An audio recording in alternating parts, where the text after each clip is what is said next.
Making progress requires a committed and consistent effort. Really trying to find that right balance between your training and nutrition and your lifestyle needs is really the ultimate goal. Unfortunately, one muscle building mistake can really slow down your progress and make it feel like you're working backwards. That is why in today's video I want to cover 3 reasons to why you are actually not building muscle and how to fix this. Starting off with the first reason to why you're actually not building muscle, and that's because you're not optimizing your training. I know it kind of seems obvious, but if you're not going to the gym with some type of plan of attack or some type of routine that you're following, trying to progress in from week to week, then you're definitely leaving a lot of gains on the table, and this can cause 2 major issues. The first issue is that you're either overtraining, and the second being is that you could be undertraining. So I'd first like to address what undertraining is. Undertraining for me is basically that you're lacking the intensity or level of effort needed to really cause any type of physical adaptation to your body. And this is because you're not progressively overloading or even managing your volume from session to session. Honestly, in simple terms, it just means that you're really just not training hard enough. If you find that you're going to the gym and you're staring at your phone, you're checking your messages and browsing through social media versus actually focusing on the workout at hand, that could be a good sign that you're potentially undertraining. What you want to do is you really want to make sure you leave those distractions at the door. Really focus on banging out your workout and giving it all you got. Another thing I'd like to add is I think a lot of people get caught up with the rep ranges and they focus on that rep range versus actually putting their full attention into each set and making sure that they're pushing themselves to the best of their abilities. So I'd just like to illustrate this point further by bringing up an example. So let's say you're doing a standing barbell curl and you're doing 3 sets of 10 reps and you pick up 50 pounds, and on your first set you perform 10 reps, but you thought you probably could have got 18. And then on the second set, you still pick up the same 50 pounds. And let's say you do another 10 reps, but maybe you could have got 17. That's a good chance that you probably should have bumped up the weight. You should have tried to increase the intensity of the exercise and made it more challenging. You really want to make sure that you're staying within that rep range. And that last 10th rep should definitely be difficult. And like I said, if you think you could have done 18 instead of 10, that's a big difference. So that could be a sign that you're really not giving it your all. And you really need to start focusing on your workout rather than getting caught up with the distractions at the gym. So now I'd like to move into overtraining, and I feel like this is a category that a lot of people fall in. And the reason why a lot of people fall into it is because it's so much easier just to add volume and to add sets and to really overtrain. So I think that in terms of the gym, more isn't always better, and you only want to do enough that you're able to recover from. And I think that if you apply that, you're going to notice that your strength increases are much better, and so are your results. In terms of training, there's always a trade-off between volume and intensity. You can't do both at the same time. You really got to make sure that you're prioritizing one. And what I mean by this is that if you make your sessions too long and you include a lot of volume, then you're not going to really be able to go hard on every set. And eventually you're going to lead to burning out during the end of your workouts, and that's going to make those exercises suffer. Versus if you go in and you give it your all right off the bat and you're really bumping the intensity up, then your training sessions are going to be much shorter. So I think in terms of the trade-off, I think that intensity is the number 1 principle for me that I really believe in. I think that every workout should be your best effort no matter what you do, and then you really want to make sure that from session to session that you're properly managing your volume and you're only really doing, like I mentioned before, the appropriate amount of volume that you're able to recover from. I think it really comes down to finding that sweet spot between undertraining and overtraining and really kind of pushing those boundaries. I think that you really want to make sure that the intensity is up and that your level of effort for each training session is where it needs to be in order to progress. And I think that each set needs to be quality. And if you can find the right balance between that and organizing it into a split, then you're well on your way to really making sure that you're optimizing your training.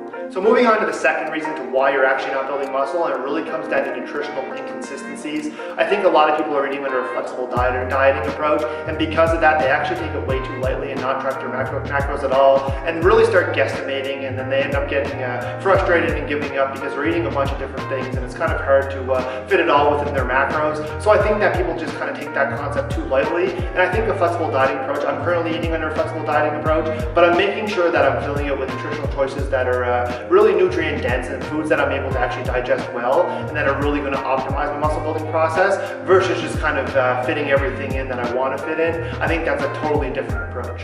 So the first step is to actually figure out your macro targets, and then once you figure out your macro targets, you really want to make sure, like I mentioned before, that you're filling it with foods that are going to be the most beneficial for you. And I think in terms of the inconsistency part, I think the biggest problem is that some people are definitely all over the board with their protein and their fats and their calories. Like one day they'll go in and they'll eat 20 grams under their protein, the next day they'll eat 700 calories more than they should, and really it's just kind of like a back and forth battle, and that really causes them to like track some days and then not track others. So I think that that's one of the biggest downfalls to the flexible dieting approach, is that it can cause too much flexibility and really people get off the rails too quickly and really lose sight of the reason why they're eating under that approach, and they're not really making sound nutritional choices.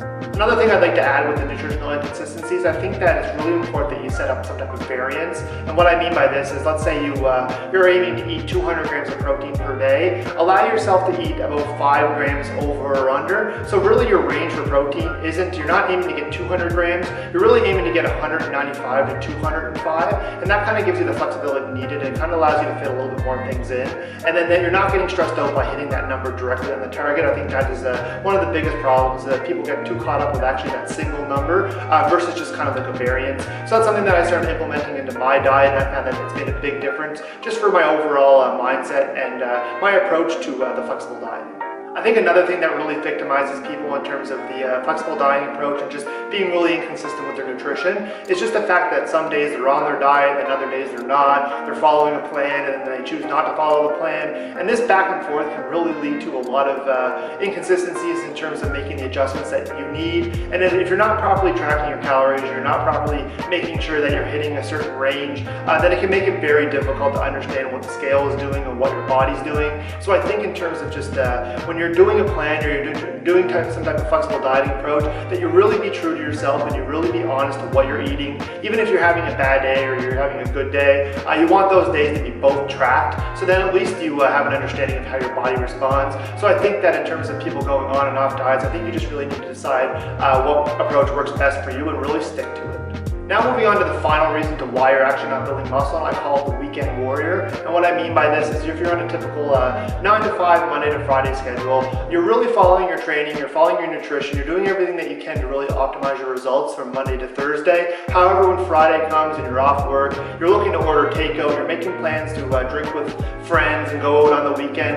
And I have no problem with socializing, but sometimes it can really can derail your progress, especially if you go overboard. And I know personally that nights can end up getting long. You're out to 2 o'clock in the morning and you're on your 7th beer, and then you're really, when you wake up the next day, you're just not in the mood, you're kind of a little bit hungover, you're not in the mood to eat your calories and really follow your nutrition, and this can really make one day lead into the next, and then really the whole weekend is kind of messed up. You took Friday off, and then kind of Saturday, and then Sunday you want to relax because you have work on Monday. So I think in terms of this, it's called the weekend warriors, what I like to call it. You're just grinding through the week, and then come the weekend, you're just kind of going hard on other things and not focusing on your nutrition and your training. So I think at the end of the day, you really need to be committed to your goals. You really need to have an understanding to why you want to achieve them, and that will kind of make it less likely to actually want to go out and do those things. Yes, in moderation, they're fine. Going out with friends is completely okay, but just kind of limit yourself and not stay out so late, and make sure that the next day you're still able to get up, you're still able to train hard, you're still able to stick to your nutrition.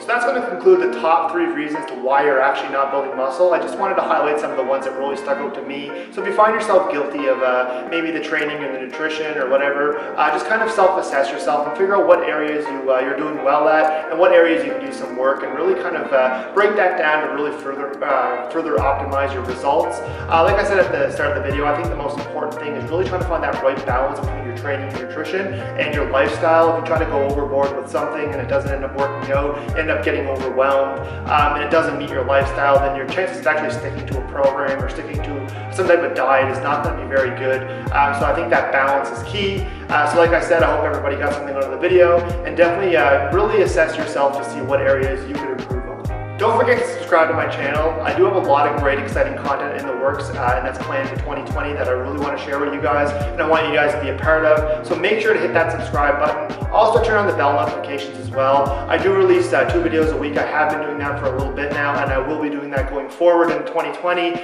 So my video schedule is actually every Sunday and every Wednesday. So make sure you turn on those bell notifications to make sure you get notified every time I drop a new video. And don't forget to like the video as well. Show your support. A lot of work does go into making the videos. I really enjoy doing it, but I do appreciate the likes. And that's going to do it. I hope everybody has a great day and enjoyed the video. And until next time, peace out.